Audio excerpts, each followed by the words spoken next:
Welcome, everybody, to the Revenue Problem Solvers podcast, where we look to crack the code on growing your business by tackling the challenges that keep revenue leaders up at night.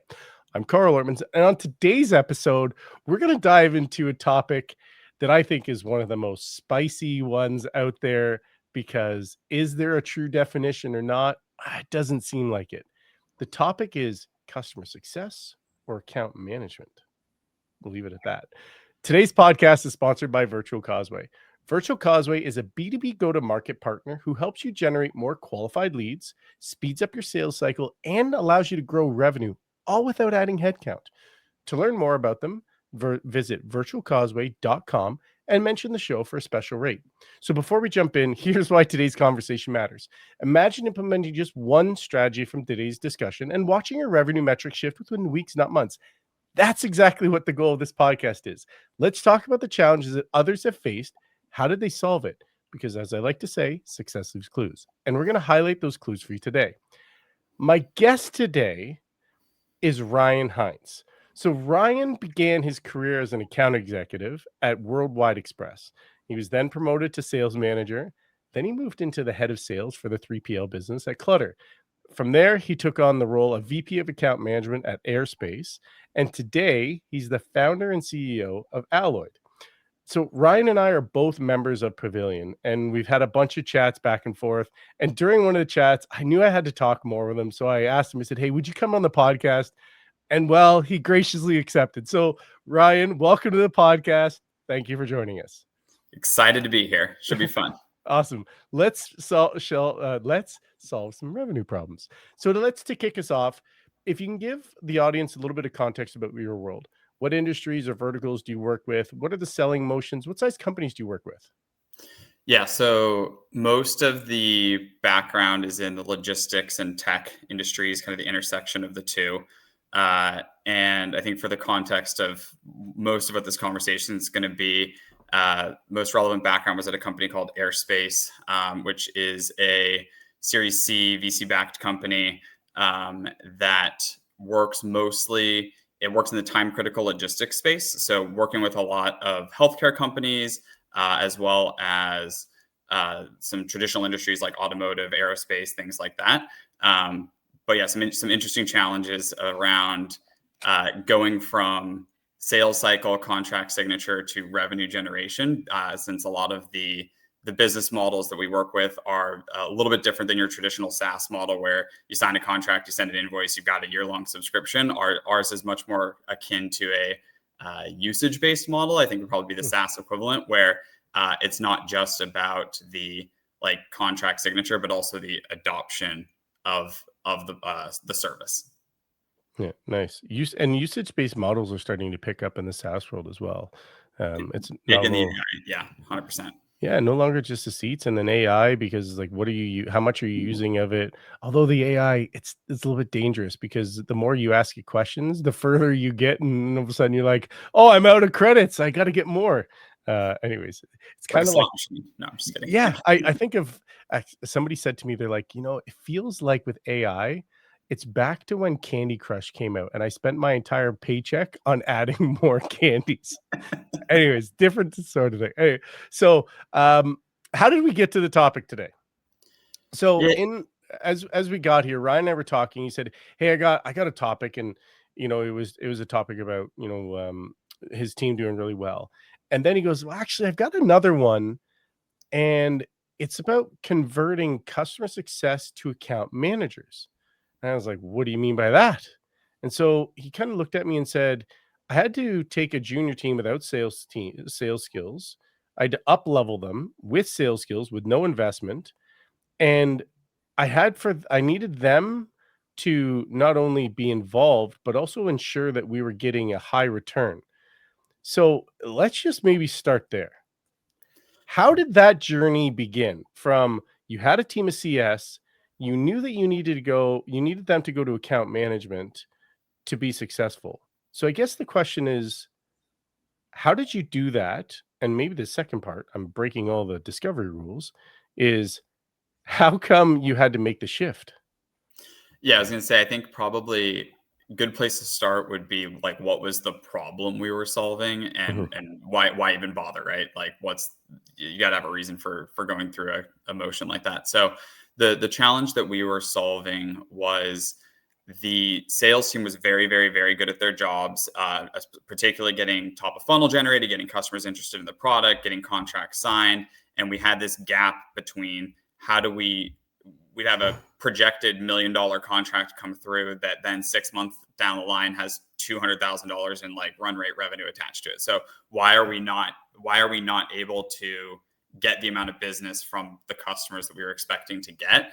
And the problem, the diagnosis of that was we weren't continuing to run a revenue generating motion like at onboarding that involved setting expectations with customers and creating milestones for achievement that then would create additional expansion opportunities or unlock additional revenue within the customer. And none of that was really scoped out. So what the team was initially was very good at customer success, which I would consider in my world meant elevated customer service, like very good at promptly getting back to customers, helping them solve individual problems. Like we were a very helpful bunch of people for customers, but that alone was not leading to revenue expansion from onboarding through a like structured plan to go from 0 to full wallet share with a customer. Hmm. And how did you get there when you joined? And I think this is when you became the VP of account management. So when you joined, was the definition, because I think this is one of the challenges, and I'll say it this way, and people might get upset with me, but that's okay.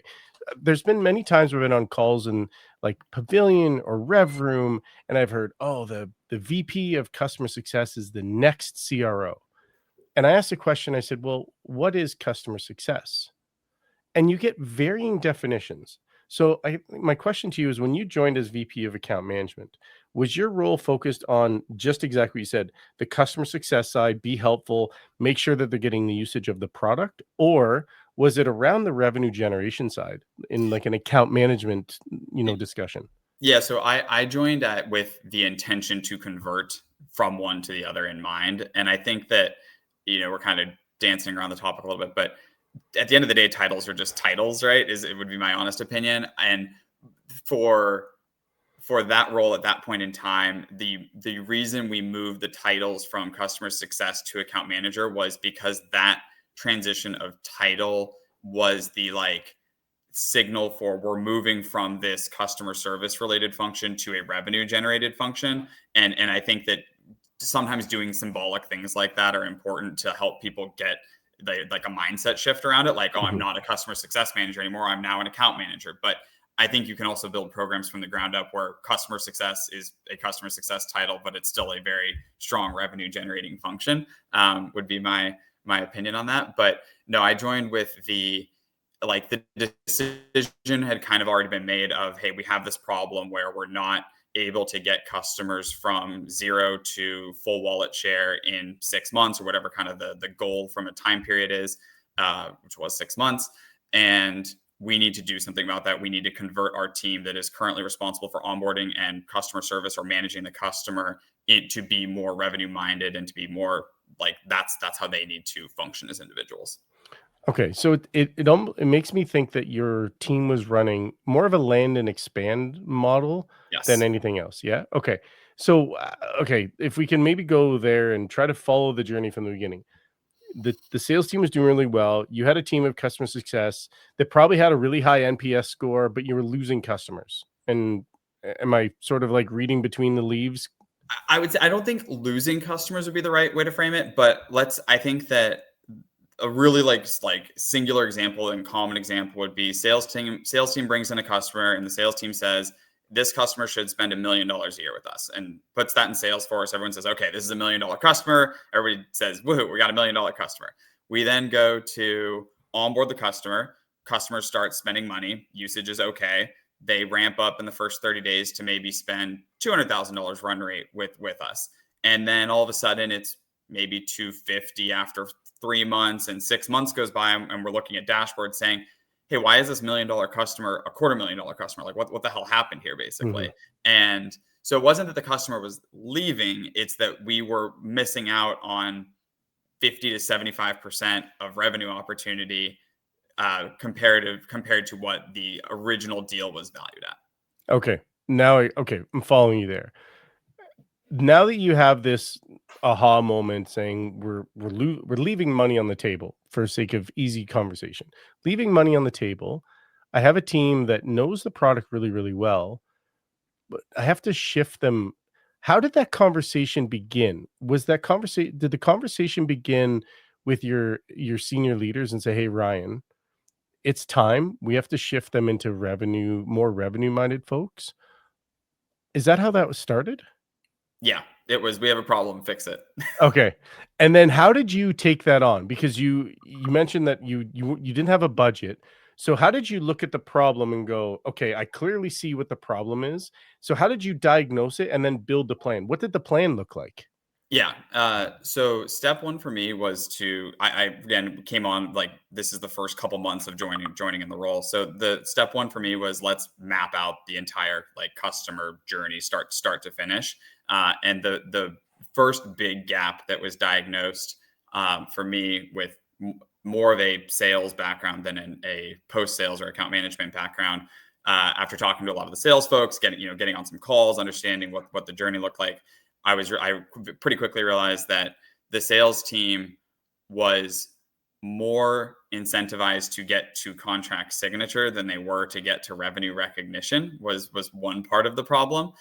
So there was a lot of instances where we would rush through the procurement process. We would rush to get like ink on the paper, Mhm. basically, and the customer to say, "Yeah, I'm willing to give this a shot." And there's a big difference between, "Yeah, this sounds cool. I'm willing to give this a shot," and we have a structured plan to go from $0 in spend to $1 million in spend with you, and here are the key milestones to get there. So that was probably the biggest thing that was diagnosed. Was we needed, when I joined the customer success team transitioning to account management team, they didn't speak to the customer at that point until the AE introduced them and said, "Hey, here's your account manager. Like it's go live time." And that was the first interaction that the post sales team had with the customer, was that introduction to, we're going to start using the product. So how we started mapping out the solution was, we need to get the account management team into the sales process far earlier,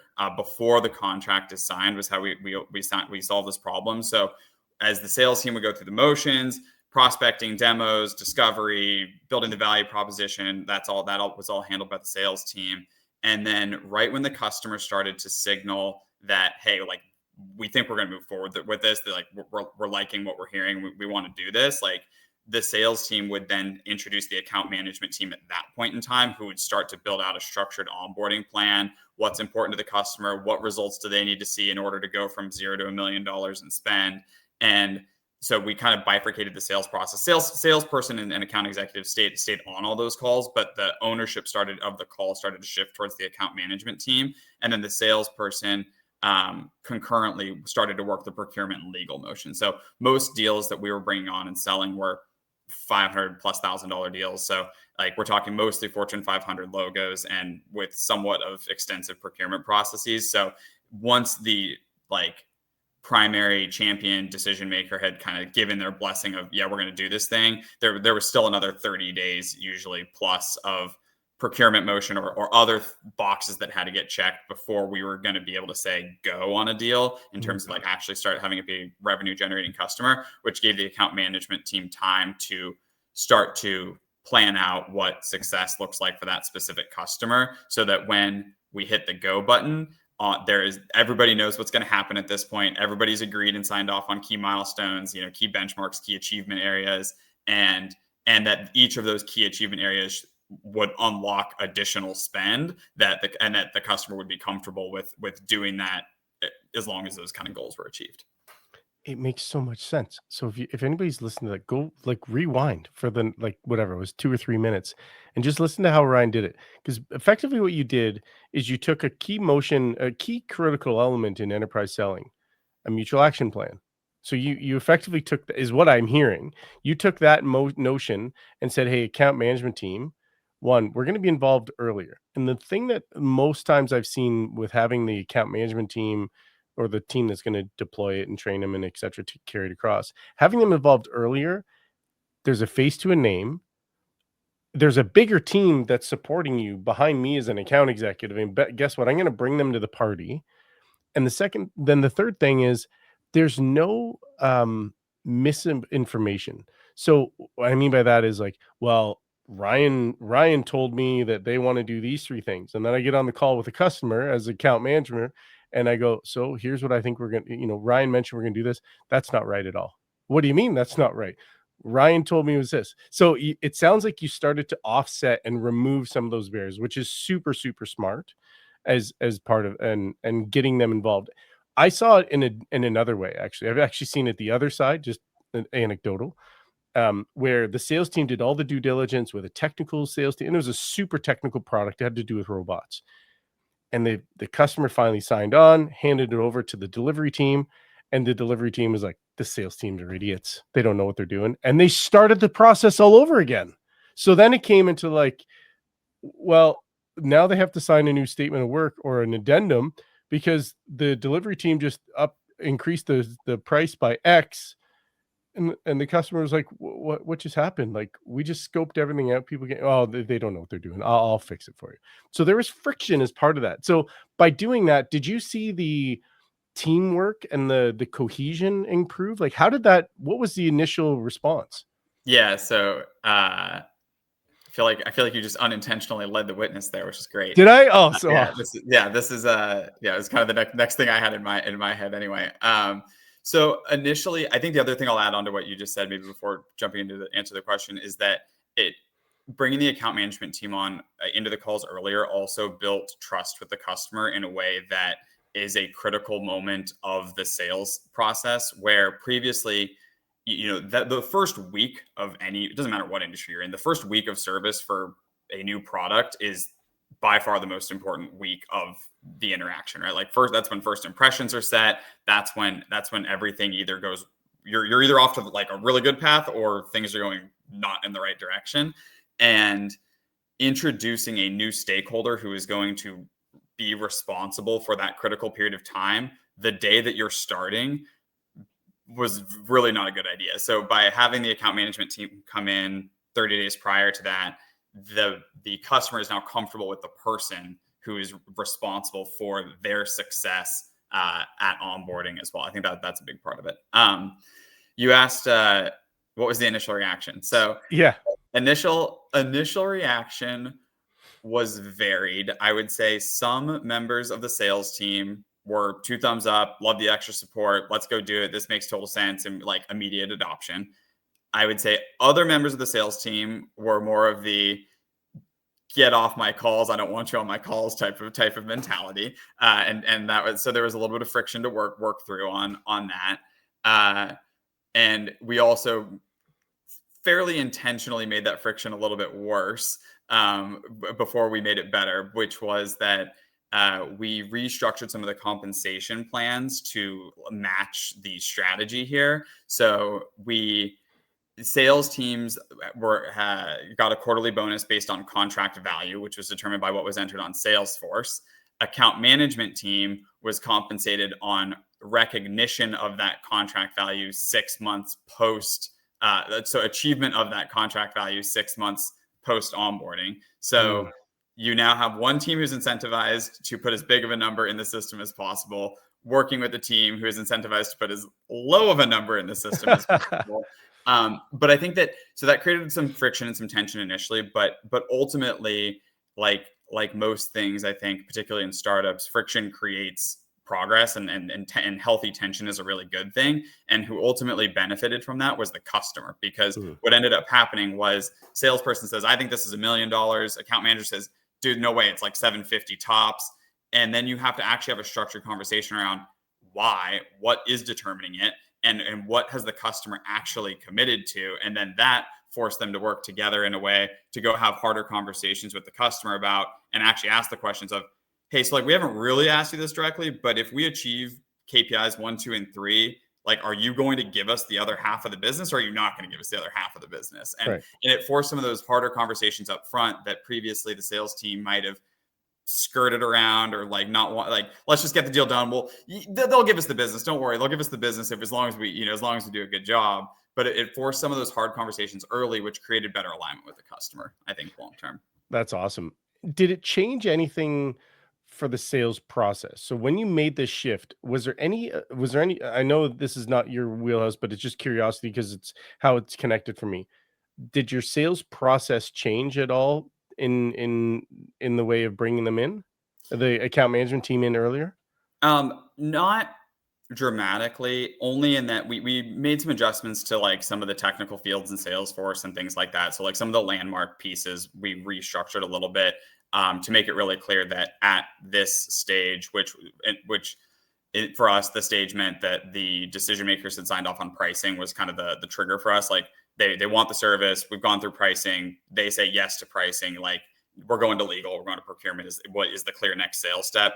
And we added another step there, which was start the onboarding motion there. So previously, the onboarding Mm, motion, you can think of them as like two different lines in Salesforce, or like sales motions. Instead of having the onboarding motion start at contract signature, we moved it up. So it literally started at when deal goes to procurement, when deal goes to legal, start onboarding motion, intro account manager, and like that was then a necessary step to go through in Salesforce.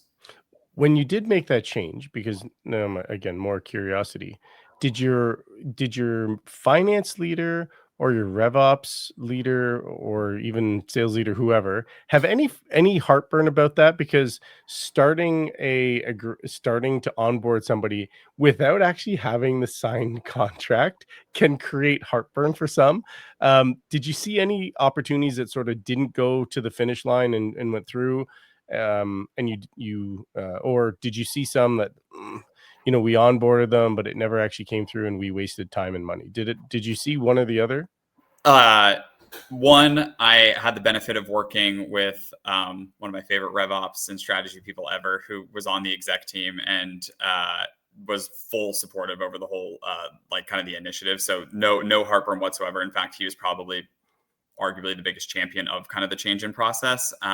And this was, I'd say, second thing is, yeah, did we see some deals where we started to go through procurement, we started to go through onboarding, and then the deal kind of fizzles out? Yeah, of course that's going to happen. Yeah. But I don't think that was ever viewed as a waste of time and energy, because we were solving, it was one of the most important problems we were solving as a business. As you can imagine, if you close $15 million in revenue in Q3, but come Q1 next year, you've only got 7.5 of it. Like you got to solve that problem. That's a Yeah. massive problem to go solve, right? So the wasted time and energy was far less than the benefit of actually being able to get customers ramped and overachieving their revenue targets, as opposed to sitting at 60-70% of what they said they were going to do. Nice.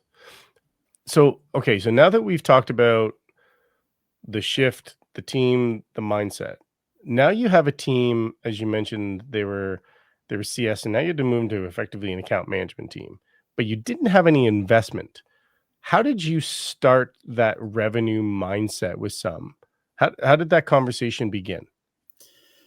Very directly is probably the best way to answer answer Okay. that question. So that's more my style in general. But I think the other benefit here was this wasn't my initiative. This was a company initiative. So this messaging wasn't just coming from me. This messaging was coming from the entire organization. And so the engineering team was hearing this message. The product team was hearing this message. The finance team was hearing this message. And I think that having that unified, just like internal, we were about 150 people or so as an organization. So not huge, but big enough to have plenty of communication gaps like any org, right?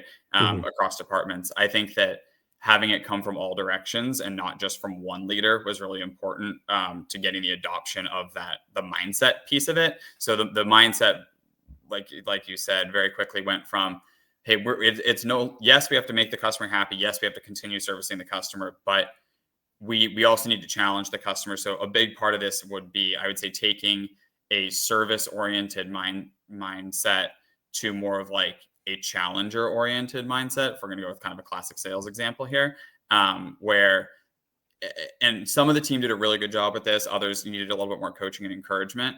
But I think the biggest thing was just giving the now account management team permission to challenge the customers. Like before, that wasn't really ever a conversation that would have, where customer says ABC is wrong. customer success team says, let me go fix it for you. Now the conversation sounds more like customer says, hey, I'm not happy with ABC, or this isn't working for me. Now the conversation is why isn't this working for you? Like, tell me about the business impact that this is causing on your end. When we do X, Y, and Z, and explain to me what happens on your end, because and actually moving towards a more challenger / finding solutions to the problem, as opposed to just like taking the order and like solving the problem the way the customer has asked for the problem to be solved, but coming up with solutions that work for all parties, I think. So that was a big part of it. But I think the initial push was, it started with just giving the team permission to have those type of conversations. So those that had the skill set kind of innately in order to be able to do that could just go start doing it. And then the ones who needed a little bit of a push or needed a little bit more training on it, we could focus on in that area as well. Nice. Before we jump into the training, I want to ask one more question. I've seen this in other examples where, the company is product led. It's always been product led, but then you shift in product, you're looking at shifting to sales led growth. And those account executives that are earlier on that have only done product led, when you say, hey, now you got to like actually do some hunting, their hands go up because they're like, hey, that's not me. I'm out. Did you have any of your CS team members that say, hey, you know what, Ryan? That's not for me. I'm gonna step away. Did you have any attrition? I would say we had, yes, is the answer to the question. I think that I personally never viewed it as bad attrition, though, because everyone felt so solid about the direction, and the problem we were solving was big enough. Again, right? You've got $15 million of closed revenue with 9 million of that recognized 6 months later. If you don't have the right people on the team, you just don't have the right people on the team. And I think that was okay. So and I'll also add, while we didn't have any additional investment to make the shift, we were able to backfill with people that wanted to be in a revenue driving function. So it wasn't just like, oh, hey, X dollars of payroll is no longer there and deal with it. Like we were able to. So there was some of the team, I would say, moved into this role really, really, really well. Others with coaching eventually performed really well. And then there was another subset that probably weren't ever going to get there. And there was a fair amount of self-selection on that as well. Which makes sense, because the role that I was hired for, the role you're asking me to do, sometimes they're not aligned. That's okay, but it's good for them to recognize, instead of going, "I hate this. Why am I doing this?" Right? So as we shift into the training, so now that you've told the team, "Hey, we're no longer CS. We're now going to be more of an account manager, and we're going to be generating revenue." I know you mentioned you had $0 in training. How did you upskill the team to learn those sales skills? Did you have an enablement person that you worked with and pulled the sales methodology in? How did that evolution of skill set start to grow for you? This is like the most basic, like 101 answer of all time. No, like not really, like some enablement and some training, like a little bit there. But what I think was the most effective was two things. It was on Mondays, we had sectors, so customers were grouped by sectors. So there were a couple groups of account managers. But we would do Monday calls where have maybe call it 5 account managers, 6 account managers on the call with me, and 30-minute call between everyone. So it had to be super short, super concise, but kind of group learning style. And this was at the very beginning, just had each person say, hey, what are the 3 most important things you're going to get done this week? And if it wasn't a revenue driving function, I gave some very just public, hey, that's actually not one of the most important things you're doing this week, because it's just not, it's not involved with retention. It's not involved with expansion. Not one of the most important things. So pick something else. Right. And after 45 days of just hearing that type of messaging, people had been drilled in the head enough with me saying, revenue driving function, revenue driving function, revenue driving function, that, people start coming to the call and saying, hey, this is my onboarding motion. This is going to generate, should be able to get $250,000 in revenue in the next, 45 days. People went from no metrics on the call and just kind of loose, this is what I think I'm going to be working on this week, to this is what I'm going to be working on this week. This is the impact that it's going to have. and then we would have that all documented. So 30, 45, 60 days later, we can come back to that on those same calls and say, hey, like, did we hit the goal? Did we not hit the goal? But I also think forcing people to have those conversations in really quick hit formats, it forced people to think a little bit faster and really get into that mindset pretty quickly. That was a big one. That's interesting to do it because you effectively flipped that whole team on its head, and now you said, "Hey, we're gonna drive this." So it sounds like you almost took a bit of a scrum principle with having like stand ups and what are we trying to achieve? Yes or no? Okay, now go do it. Did we do it? Yes or no? What did we learn? It sounds like that's what you're doing. Yep, that's a pretty accurate summary. That, and then supplemented with some one-on-one like coaching and things like that as well. But I think the one-on-one coaching and feedback for the private feedback and individuals that perform better in that type of setting, or who learn better in that type of setting, and then also the quick group calls, so that others could hear, hey, XYZ person is performing really well. They keep sounding like this on these calls and they're doing a good job. I need to sound more like Pat or whatever. Mm. So So you said Mondays you had the calls. It sounded like you had another day. Was there another day that you did something different? one just regular one-on-ones, kind of like I would imagine most revenue leaders do with their team, Yeah. throughout the week. It focused. uh, I'm a big believer in having one-on-one time. This is a totally different topic and conversation. Usually I make that time for the individual and whatever they want to talk about, and it's about their professional development and things like that. Uh, when you're going through a sprint and an adjustment like we were going through, it was purely about revenue generating activities, and we were a little bit of a bull in a china shop with the messaging on it. But I think that's what needed to happen in order to enforce the change. Yeah, makes sense. Okay. And so now you've got the team, you're talking revenue generation. Did they have to follow a certain process that was it sounded like you talked about two different lines inside of Salesforce. There's the sales motion and then there's the account management motion. So how did you deploy that new motion in Salesforce and for the team to get trained on? Yeah. So this is where some of the enablement came into play. We were using a tool called Quip that integrates with Salesforce at the time. I'm sure plenty of people Yeah. are familiar with it. Basically, an account planning tool. We restructured the whole document, and we had some key pieces to it that I would then follow up on and check on in the group call settings, or also in the one-on-ones, where we're basically looking at, before this customer launches, do we know the 3 or 4 KPIs that they care the most about and the timelines to achieve those core KPIs, and have we verbally confirmed with them that if we do that, how much revenue is that going to unlock at each step along the next 6 months? So by the time we launched a customer, all of that needed to be documented, and it was super clean, so that we could then go back through and see, hey, we're at day 30 post launch. Have we achieved the metrics that we needed to? Yes or no? If yes, when's the conversation about giving us more volume like scheduled for, or when Hmm. is that conversation happening? So it became a little bit more cut and dry, where it was very clear when tasks were being accomplished or not accomplished. Yeah. Nice. Uh, okay. And then did you have your sales team involved? Like, did you have to do QBRs or anything with this new account management team with the sales team to make sure that there was cohesion? Or how did that relationship once I know we talked about it earlier already, like it took a little bit from the sales team to wrap their heads around it. Then it started to grow. Now that they're trained up, they're starting to work through all those motions and go through the enablement.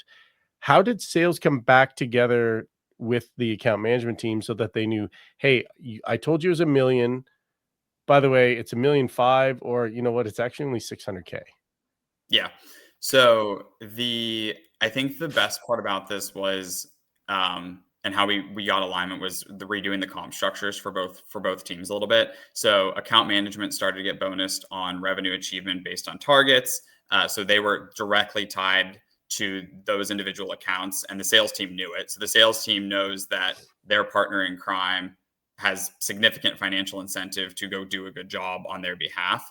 And the sales team was also getting like kind of commission in perpetuity on deals based on revenue performance of those accounts as well. So it's in the salesperson's best interest to also grow wallet share with those accounts.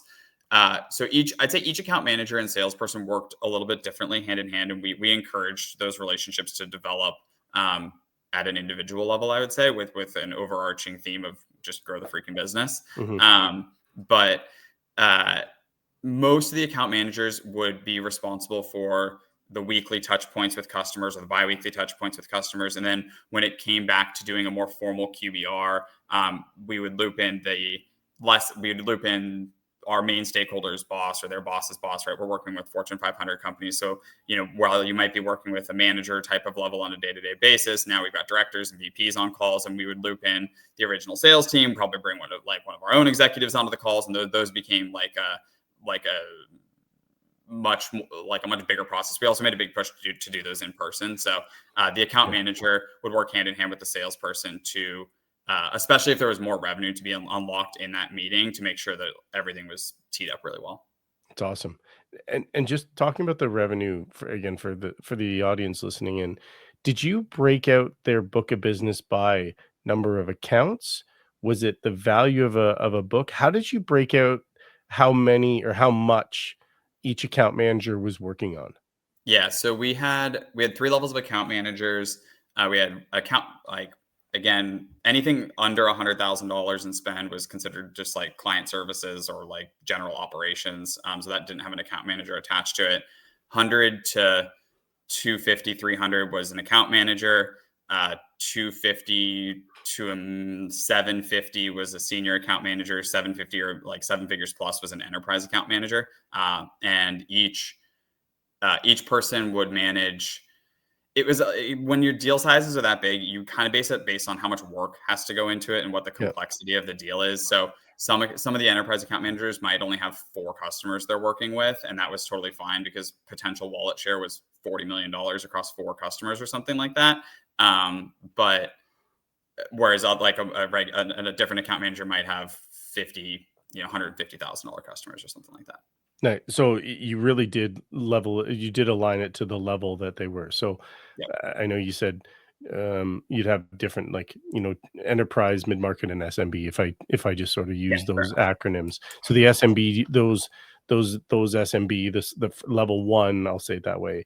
They'd have probably more accounts, but it probably wasn't as big. Level two, the mid-market, they probably have less accounts, but a bigger share. And then your third one is your enterprise. And I mean, heck, if you owned Amazon, you could do nothing else other than work Amazon. Yeah. Like, there's nothing else. You have it, and you probably wouldn't get through all of it Yeah. if you do it No, that way. exactly. Yeah, awesome. Okay, the last thing before we probably get wrapped up, because I just looked at it, we're almost 40 minutes in, and it's been fun. When you made the shift, what was the impact to the business? Did you see retention start to go up? Did you see retention drop while you were going through the shift to account management? Did you see lifetime value grow? Like what metric did you really start to hone in on that you were happy with? I'll say 2 big things happened, and honestly, both I don't think either were a surprise. The customers that we were spending the most time with and the ones that we wanted to spend the most time with strategically, we saw far better adoption faster, where we were able to, deals that were valued at 1, 2, $3 million that we previously might have achieved 50, 60, 70% of those numbers. We were now at 100+% of those numbers in 4 months or 5 months or 6 months. So Hmm. we were able to achieve the revenue results faster. So huge business impact from that side of things. While simultaneously the customers that were SMB customers that no longer were getting the time, energy, and focus, we had a lot of churn in that segment of customers. But that was leadership team knew that was there was a reasonable chance that would happen going into it, and that was not like totally unexpected, and it was something that had all been aligned on up front, that was that the offset of achievement with enterprise customers was far greater than the churn of some of the SMBs. Makes sense. Awesome. Okay.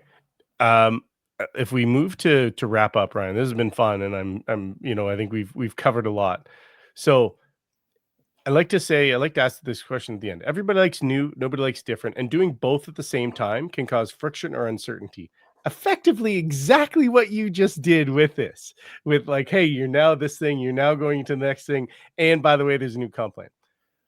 For those companies that are thinking about their own account management or customer success side, and they go, you know what, listening to Ryan, I need to make a change.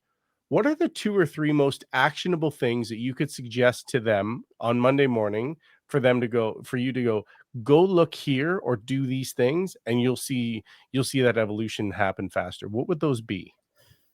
I think number one is get really crystal clear on the problem that you're trying to solve and what the impact of solving that problem would be. That's where you have to start, and then I think step two there is make sure you've got buy-in across the entire exec team before you go do anything. What we went and did would have not worked if it was not 100% aligned on and the direction the company was as a whole from top down was headed. So I think number one is make sure you've got a lot of clarity. I've talked with other CS leaders and things like that before, where it's like, hey, I'm not sure my CS team's performing that well. Like, what are your metrics? Like, don't worry about other company metrics. Look at what is impactful to like your business and what is the impact that you need to drive kind of internally versus externally.